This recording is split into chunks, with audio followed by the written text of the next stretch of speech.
Assalamualaikum warahmatullahi wabarakatuh.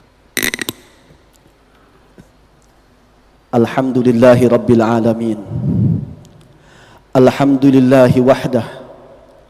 Sadaqa wa'dah wa a'azza jundah wa hazamal ahzaba wahdah. Ashhadu an la ilaha illallah wahdahu la syarika lah. Wa ashhadu anna sayyidana wa maulana Muhammadan abduhu wa rasuluhu la nabiyya ba'dah.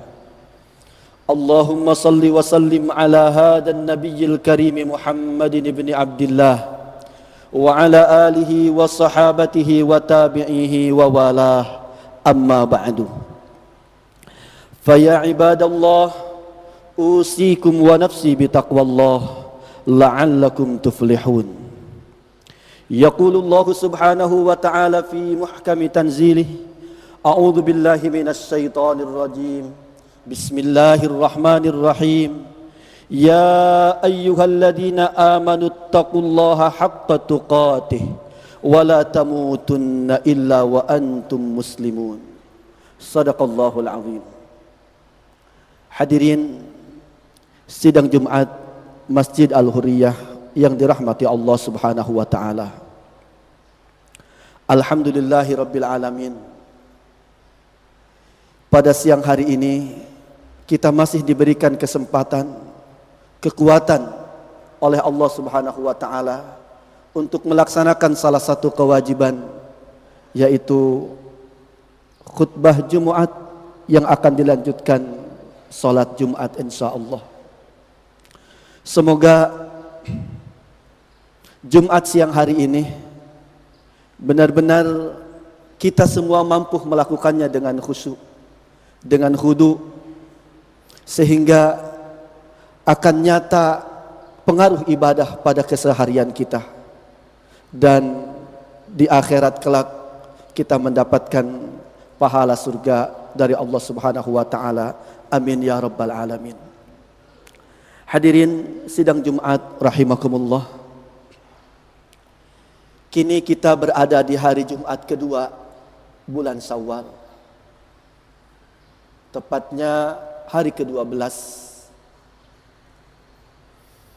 Kita berpisah dengan bulan yang penuh berkah, bulan tarbiyah, bulan mujahadah, Ramadan yang diberkahi Allah subhanahu wa ta'ala. Semoga sepeninggal Ramadan yang belum lama ini, setiap kita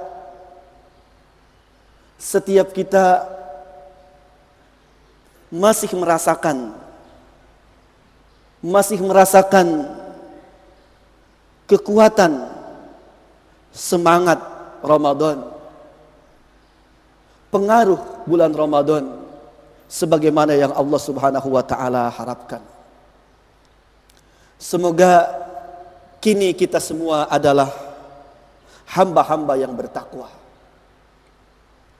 hamba-hamba yang senantiasa merasakan, menyadari pengawasan Allah subhanahu wa ta'ala,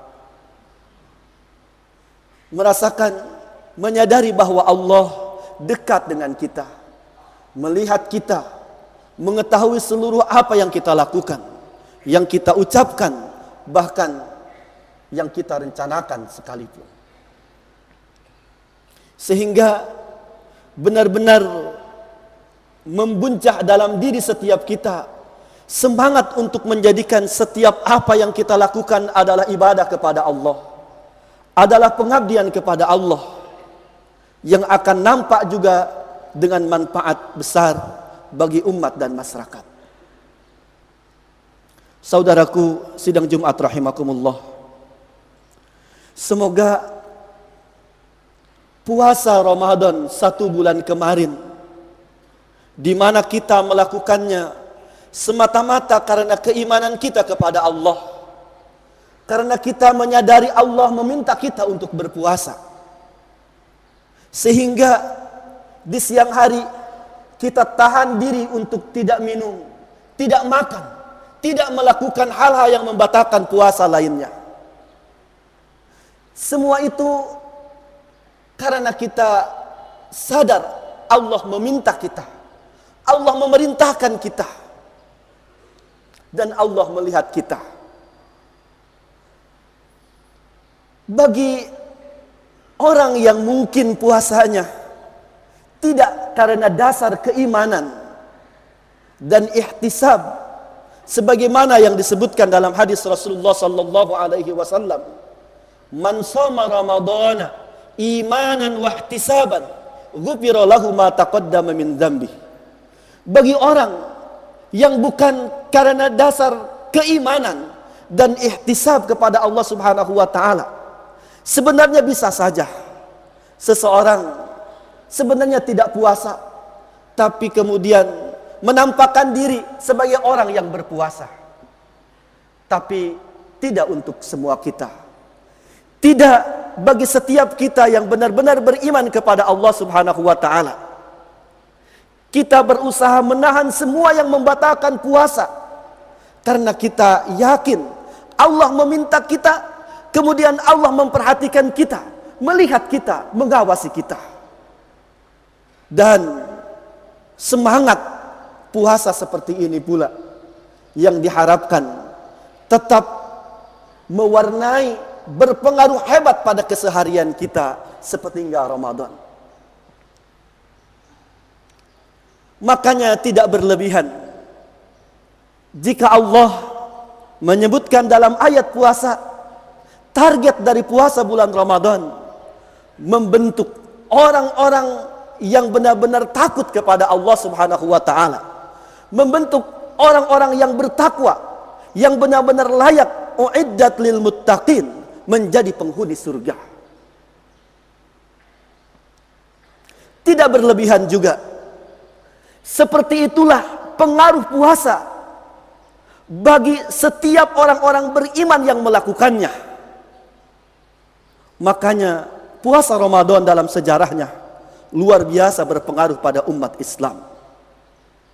Untuk kinerja dan karya umat Islam, terutama kita melihat dalam sejarah perkembangan Islam, banyak ulama sejarah yang mengaitkan dengan Ramadan, yang dengan puasa Ramadan yang baru diwajibkan pada tahun kedua Hijriyah.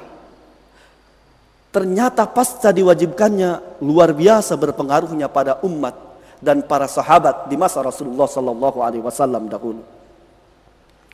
Jika sebelum puasa Ramadan 13 tahun masa dakwah di Mekah, periode Mekah yang menghabiskan waktu sekitar 13 tahun dan dikena masa-masa sulit, masa-masa sulit dakwah, hanya menghasilkan orang-orang mukmin sekitar 300 orangan. 100 orang yang berangkat hijrah ke Habasyah, hijrah pertama kali. Sekitar 200 orang sahabat yang hijrah bersama Rasulullah sallallahu alaihi wasallam dari Mekah ke Madinah. 2 tahun kemudian, setelah Rasulullah sallallahu alaihi wasallam berada di Madinah pada perang Badar, perang pertama, dan perang pertama juga terjadi pada bulan Ramadan pertama pada tahun kedua Hijriyah. Turut bersama Rasulullah sallallahu alaihi wasallam sekitar 314 sahabat. Artinya 13 ditambah 2 tahun masa Madinah pertama, 15 tahun dakwah sebelum Ramadan menghasilkan sekitar 414 sahabat bersama Rasulullah sallallahu alaihi wasallam. Namun mari kita perhatikan, setelah diwajibkannya puasa Ramadan pada tahun kedua Hijriyah, 8 tahun kemudian, pada saat haji wada, pada saat haji terakhir Rasulullah sallallahu alaihi wasallam, pada saat beliau menyampaikan khutbah wada, khutbah perpisahan, karena pada tahun itu beliau dipanggil oleh Allah Subhanahu wa taala. Hadir bersama Rasulullah sallallahu alaihi wasallam tidak kurang dari 125.000 orang-orang beriman. 125.000 para sahabat. Subhanallah, betapa dahsyatnya pengaruh Ramadan bagi orang-orang beriman yang berRamadan, yang beribadah Ramadan sesuai dengan tuntunan Allah dan Rasulullah sallallahu alaihi wasallam, yang beribadah Ramadan kemudian benar-benar pasca Ramadan terlahir menjadi hamba-hamba Allah yang muttaqin. Saudaraku sidang Jumat rahimakumullah, itu juga yang diharapkan dari setiap kita hari ini. Setelah kita melakukan ibadah Ramadan, kita diharapkan lahir tampil dalam keseharian kita sebagai hamba Allah yang selalu merasakan pengawasan Allah, persis seperti seorang pengembala kambing yang disapa Umar, diuji Umar Ibnul Khattab radhiyallahu anhu di masa kekhilafahannya di padang pasir, di saat hanya dia sendiri dan kambing-kambing gembalaannya. Umar Ibnul Khattab mencoba menguji dia, meminta dia untuk menjual kambingnya itu, dan dia menolak karena kambing itu bukan miliknya tapi milik tuannya. Ketika Umar Ibnul Khattab mengatakan, jualah sekadar 1 ekor dan tuanmu tidak akan pernah tahu apa yang kamu lakukan.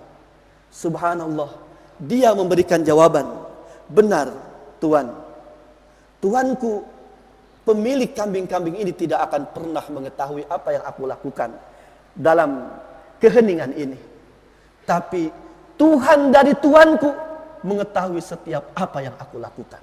Karena itu aku tidak akan melakukannya.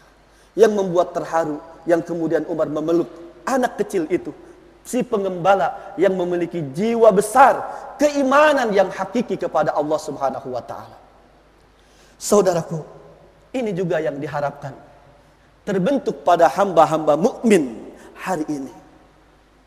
Karena ketika mencermati dunia Islam sekarang ini, banyak para ulama yang sempat mengungkapkan bahwa mereka menengarai tahun-tahun ini adalah tahun-tahun sanawatun khadda'at yang pernah disebutkan oleh Rasulullah sallallahu alaihi wasallam.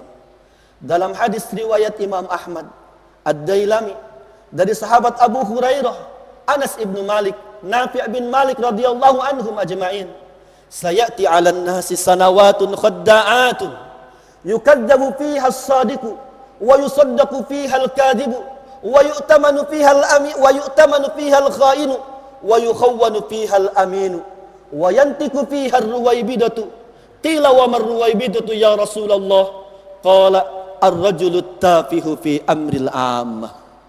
Sungguh akan datang buruk bagi banyak manusia tahun-tahun penuh tipu daya, tahun-tahun penuh rekayasa, hingga kemudian di tengah-tengah masyarakat nampak dianggap dusta orang yang jujur, dianggap jujur orang yang dusta, dianggap khianat orang yang amanah, dianggap amanah orang-orang yang khianat.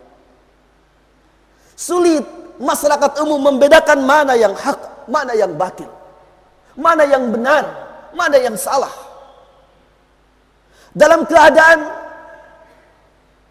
penuh tipu daya seperti ini, wa yantiku fiha ar-ruwaybidah, bermunculanlah sosok-sosok Ruwaybidah yang ketika ditanyakan oleh para sahabat kepada Rasulullah sallallahu alaihi wasallam, siapa Ruwaybidah itu ya Rasulullah? Beliau menjawab, ar-rajulu tafihu fi amril ammah, adalah orang yang lemah, bahkan bodoh, namun mendapatkan amanah untuk mengurusi banyak urusan orang luas, orang banyak. Au kama qala Rasul sallallahu alaihi wasallam. Saudaraku sidang Jumat rahimakumullah, para ulama memberikan penjelasan kondisi ini terjadi adalah di saat orang-orang muslim, orang-orang beriman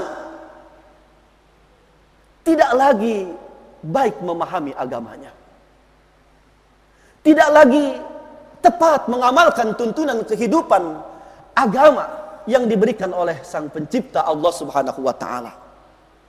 Mereka mengaku muslim, namun wamal islamu min syai'. Tidak ada banyak lagi keislaman yang ada dalam dirinya. Saudaraku sidang Jumat rahimakumullah. Karena itu hal yang harus nyata dalam keseharian kita pasca Ramadan ini, upaya yang sungguh-sungguh untuk memahami jalan hidup ini, untuk memahami agama ini, tidak cukup sampai di situ. Juga harus dilanjutkan dengan upaya sungguh-sungguh mendakwahkan, memahamkan Islam, memahamkan jalan hidup ini kepada orang yang ada di sekitar kita, keluarga kita, saudara kita, tetangga, bahkan bangsa hingga masyarakat dunia. Itu yang harus ada dalam diri kita, dalam keseharian kita. Upaya memahami Islam, mengamalkan dan mendakwahkannya. Sungguh hal yang harus dicamkan. Kewajiban dakwah itu bukan kewajiban para ustadz saja, bukan kewajiban para haji saja atau tokoh masyarakat saja. Dakwah juga bukan sekedar khutbah dan ceramah-ceramah agama saja. Dakwah itu sangat luas pengertiannya. Adalah upaya menyeluruh, mengajak masyarakat, mengajak umat, manusia yang ada di sekitar kita kepada jalan Allah Subhanahu wa taala. Dengan sesederhana apapun upaya yang mampu kita lakukan. Obrolan kita, pertemanan kita, pertetanggaan kita, terlebih penelitian kita, pengajaran kita, pendidikan kita, sangat luas kemungkinan menjadi sarana-sarana dakwah. Sangat luas memungkinkan menjadi sarana mengajak orang yang kita cintai, orang yang ada di sekitar kita agar bersama di jalan Allah Subhanahu wa taala. Saudaraku, sungguh ini yang harus menjadi upaya dan semangat kita. Jangan sampai berpikir Islam hanya untuk diri sendiri. Jangan sampai kebaikan ini hanya untuk diri sendiri, hanya untuk keluarga saja. Tidak. Kebaikan, kesejahteraan dengan berislam ini harus kita sebarkan seluas-luasnya, dan dengan berbagai sarana yang kita miliki. Hadis riwayat dari Abu Hurairah oleh Imam Ad-Dailami seakan-akan mengingatkan kepada kita tentang kondisi ketika kita tidak peduli dengan Islam dan pengajaran Islam. La ta'muranna bil ma'ruf wa la tanhawunna 'anil munkar aw la yusallitannallahu sirarakum. Sungguh kalian sungguh-sungguh melakukan amar ma'ruf nahi munkar, mengingatkan masyarakat kepada kebaikan dengan cara yang bijak, dengan cara yang bukan hanya sekedar disampaikan, tapi ada targetan untuk termasyarakatkannya tuntunan keislaman ini. Maka kalian akan mulia bersama kemuliaan Islam. Jika kalian tidak melakukannya, maka Allah pasti akan menjadikan sultan bagi kalian adalah orang yang paling buruk di antara kalian. Saudaraku sidang Jumat rahimakumullah, semoga Allah memberikan kekuatan kita istiqomah dalam agama Islam, dalam agama yang hadir dari Allah Subhanahu wa taala, istiqomah dalam memperjuangkan pengamalan dan dakwahnya. Semoga Allah menyempurnakan kekurangan-kekurangan kita semua dalam ibadah Ramadan yang baru saja kita lakukan, dan tetap membuat kita merupakan bagian minal muttaqin, orang-orang yang bertakwa kepada Allah Subhanahu wa taala. Aqulu qawli hadza wa astaghfirullah li wa lakum. Barakallahu fil Qur'anil Karim wa nafa'ani bima fihi minal ayati wadh-dhikril hakim. Astaghfirullahaladzim. Rabbana hab lana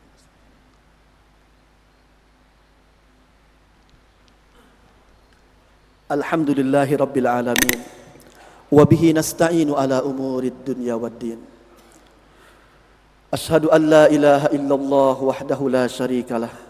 Wa ashhadu anna sayyidana wa maulana Muhammadan abduhu wa rasuluhu la nabiyya ba'dah. Ibadallah, usikum wa nafsi bitaqwallahi, laqad fazal muttaqun. Yaqulullahu subhanahu wa ta'ala mukhbiran wa muaddiban lana, a'udzu billahi minasy syaithanir rajim. Innallaha wa malaikatahu yusalluna 'alan nabi. Ya ayyuhalladzina amanu sallu 'alaihi wa sallimu taslima. Allahumma ighfir lil muslimina wal muslimat. Allahumma ighfir lil muslimina wal muslimat. Allahumma ighfir lil muslimina wal muslimat wal mu'minina wal mu'minat al ahya'i minhum wal amwat. Allahumma ighfir lil muslimina wal muslimat wal mu'minina wal mu'minat al ahya'i minhum wal amwat. Allahumma wahhid kalimatal muslimin. Allahumma wahhid sufufal muslimin. Allahumma ansuril muslimin al madlumin. Allahumma ansuril muslimin al mujahidin fi Palestin, fi Gaza, wa fi kulli makanin fi masyarikil ardi wa magharibiha. Allahumma ansurhum nasran ajila. Allahumma ansurhum nasran mu'azzara. Allahumma a'izzal islam wal muslimin wa dammir a'da'ad din minal yahudil la'in wan nasara was suyu'iyyin wal mulhidin. Allahumma shattit shamlahum wa mazziq jam'ahum wa zalzil aqdamahum wa alqi fi qulubihim ar-ru'ba innaka ala kulli syai'in qadir birahmatika ya arhamar rahimin. Wa sallallahu ala sayyidina Muhammadin wa ala alihi wa sahbihi wa sallama ajma'in. Walhamdulillahi rabbil alamin. Ibadallah, innallaha ya'muru bil adli wal ihsan wa ita'i dzil qurba wa yanha 'anil fahsya'i wal munkari wal baghi ya'idukum la'allakum tadhakkarun. Wa la dzikrullahi akbar. Wa aqimis shalah.